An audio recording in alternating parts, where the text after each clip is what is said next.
मरने के बाद जब दाई माँ की आत्मा भटकी तो सबसे पहले उन्होंने खुद अपने हाथों से अपने बेटे और बहू को मारा, क्योंकि वो अपनी बिटिया रानी की मौत का जिम्मेदार उन्हीं दोनों को मानती थी। जब अभिमन्यु ये सारी बातें सुनता है तो उसके मन में भी दाई माँ के लिए करुणा जाग जाती है। वो समझ जाता है कि क्यों उस रात जब वो और चैटर्जी उस घर के अंदर गए थे तो दाई माँ अपनी बिटिया रानी को पुकारते हुए एक डायन की कहानी सुना रही थी, क्योंकि दाई माँ के लिए तो उस रात भी उसकी बिटिया रानी जिंदा थी, जिसे वो कहानी सुनाकर सुलाना चाहती थी। अभिमन्यु दाई माँ के बारे में ये सब सोच ही रहा था कि तभी उसके दिमाग में कुछ और बातें आने लग जाती हैं और अगले ही पल वो चैटर्जी से हड़बड़ाहट के साथ पूछ पड़ता है, चैटर्जी अगर दाई माँ इतनी ही अच्छी थी तो दाई माँ बच्चों को अपने पास क्यों बुलाया करती थी? उन्हें अपने वश में करके अपने परिवार से दूर करके क्यों उन्हें मार दिया करती थी? चैटर्जी अभिमन्यु को गुस्से के साथ घूरते हुए कहता है, तुझसे किसने कहा अभिमन्यु की दाई माँ बच्चों को अपने पास बुलाकर अपने वश में करके उन्हें उनके परिवार से दूर करके उन्हें मार दिया करती थी? अभिमन्यु हकलाते हुए कहता है, वो गुरुजी ने मुझसे उस रात। इतना कहकर अभिमन्यु खुद चुप हो जाता है। उसे आगे कुछ भी कहना मुनासिब नहीं लगता, पर चैटर्जी समझ जाता है कि अभिमन्यु इसके आगे क्या कहना चाहता था। चैटर्जी तुरंत बोल पड़ता है, दाई माँ बच्चों को अपने पास नहीं बुलाया करती थी, बल्कि वो तो उन बच्चों की मदद किया करती थी जो भटक जाया करते थे, घर से किसी वजह से भाग जाया करते थे। जिस तरह दाई माँ ने उस रात मेरी मदद की थी, मुझे अपने पास बुलाया था ताकि मैं कहीं खो न जाऊं। अभिमन्यु फिर पूछ पड़ता है, अगर दाई माँ का मकसद भटके हुए बच्चों को बचाना ही था तो फिर वो बच्चों से क्यों उनके बाल, नाखून और खून की बूंद लिया करती थी? बदले में क्यों उनका पुतला बनाया करती थी? चैटर्जी तुरंत जवाब देता है, क्योंकि वो उनका पुतला बनाकर उनके जाने के बाद उनसे प्रेम कर सके, उन बच्चों के वहां पर ना होने पर उनके पुतलों से लाड दुलार कर सके। उन पुतलों को देखकर उनको यही लगता था कि उनकी बिटिया रानी उन्हीं के पास है जिसको वो कहानियां सुनाया करती थी।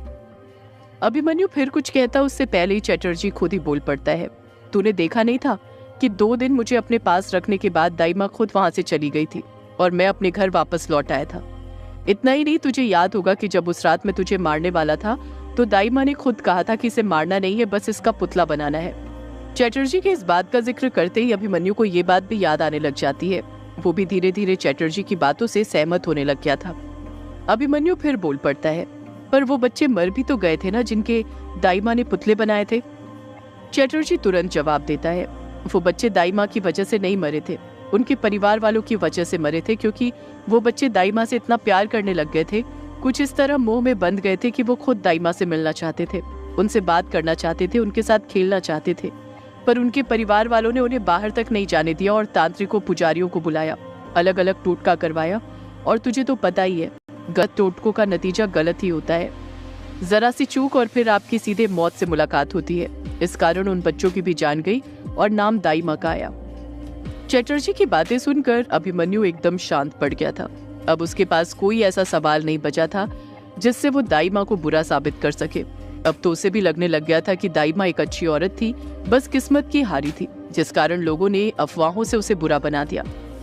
चैटर्जी नम आंखों के साथ अभिमन्यु से पूछता है, अब तो तू मानता है ना कि दाई माँ बुरी नहीं थी, उनको मुक्ति दिलाकर तूने गलत किया? अभिमन्यु चैटर्जी की आंखों में देखते हुए कहता है, मैं मानता हूँ चैटर्जी की दाई माँ एक अच्छी औरत थी, पर तू ये बात मत भूल कि वो मर चुकी थी और मरे हुए लोगों की जगह इस लोक में नहीं बल्कि दूसरे लोक में है। उनको मुक्ति दिलाकर मैंने नेक काम ही किया है, यही विधि का विधान है। चैटर्जी कुछ गुस्से के साथ अभिमन्यु को घूरते हुए कहता है, विधि का विधान तो ये भी है कि हमें किसी से कुछ छुपाना नहीं चाहिए, जो सच है वो सबके सामने आना चाहिए।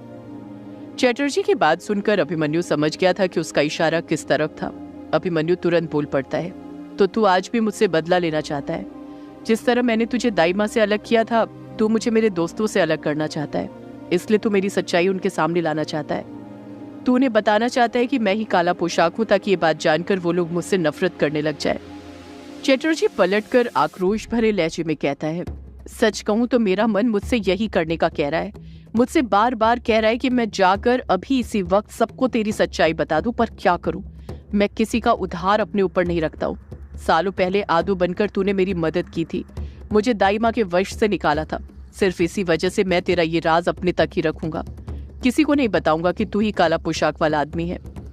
चैटर्जी की ये बात सुनकर अभिमन्यु मन ही मन खुश होने लग जाता है और उसकी ये खुशी उसके चेहरे पर साफ नजर आने लग जाती है। अभिमन्यु के कुछ कहने से पहले ही चैटर्जी फिर बोल पड़ता है, इतना खुश मत हो अभिमन्यु। मैंने सिर्फ ये कहा है कि मैं युग और तेरे बाकी दोस्तों को तेरी सच्चाई नहीं बताऊंगा, पर मैंने ये नहीं कहा कि मैं वो झरना ढूंढूंगा नहीं। अभिमन्यु के चेहरे की मुस्कान अगले ही पल गायब हो जाती है।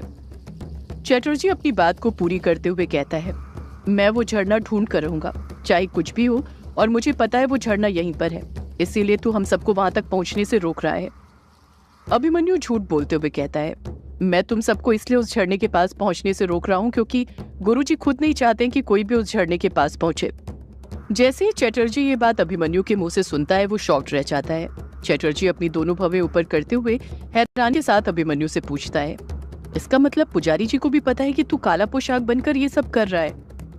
अभिमन्यु हामी भरते हुए कहता है, हाँ, उन्हें सब कुछ पता है।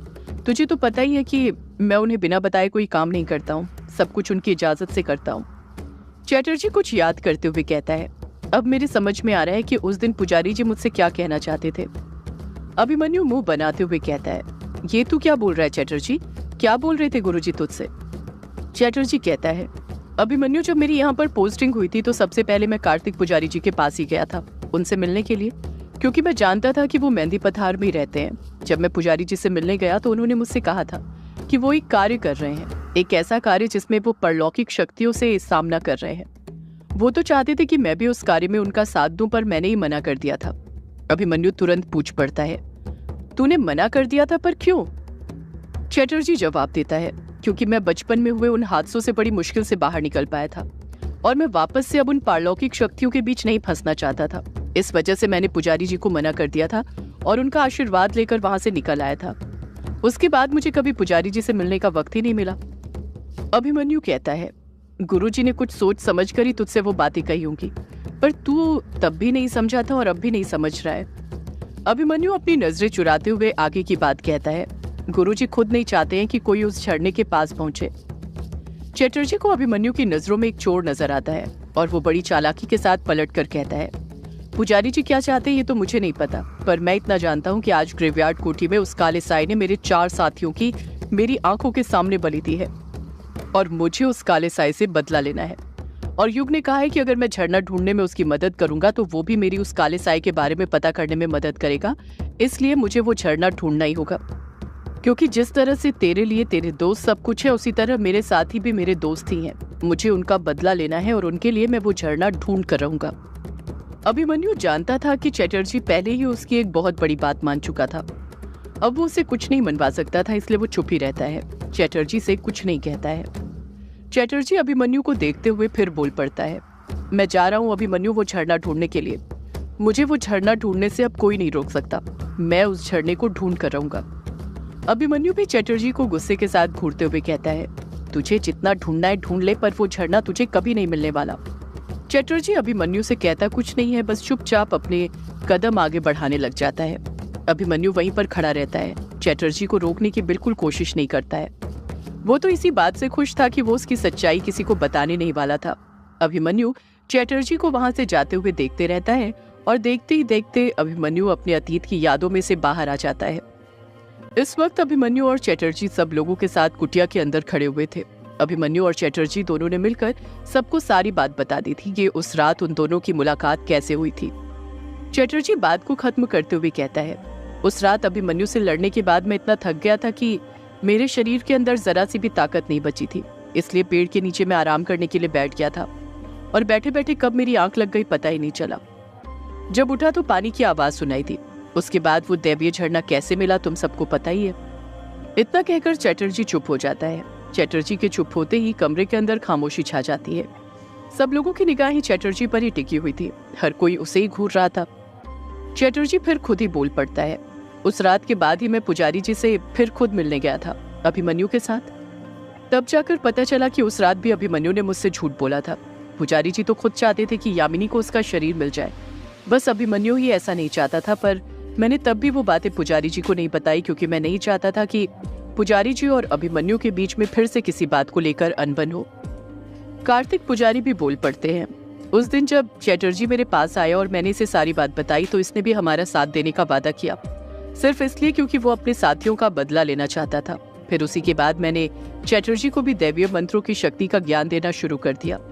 बचपन में वो अपने पिता के साथ रहा था, जिस कारण उसे ज्यादा वक्त नहीं लगा सब कुछ सीखने में।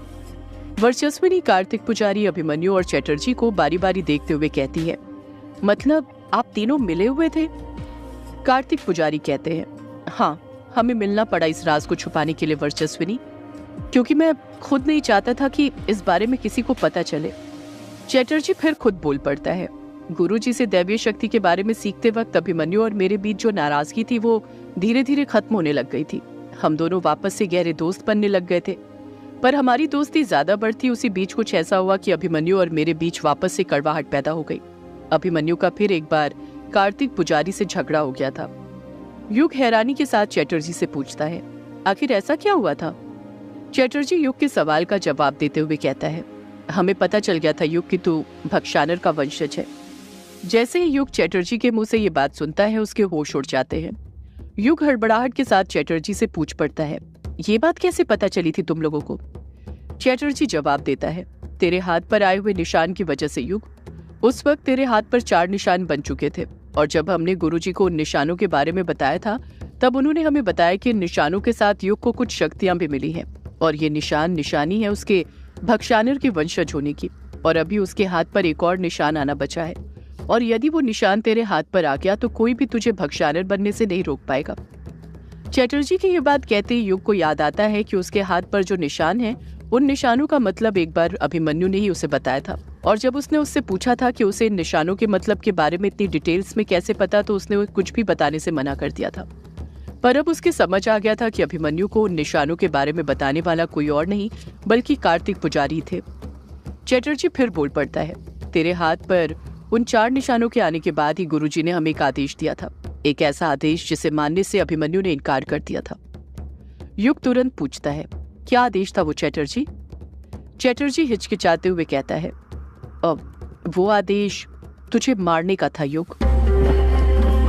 सदियों से है पुरानी ये है यक्षिणी की कहानी। यक्षिणी एक आग है, यक्षिणी तेरा ख्वाब है।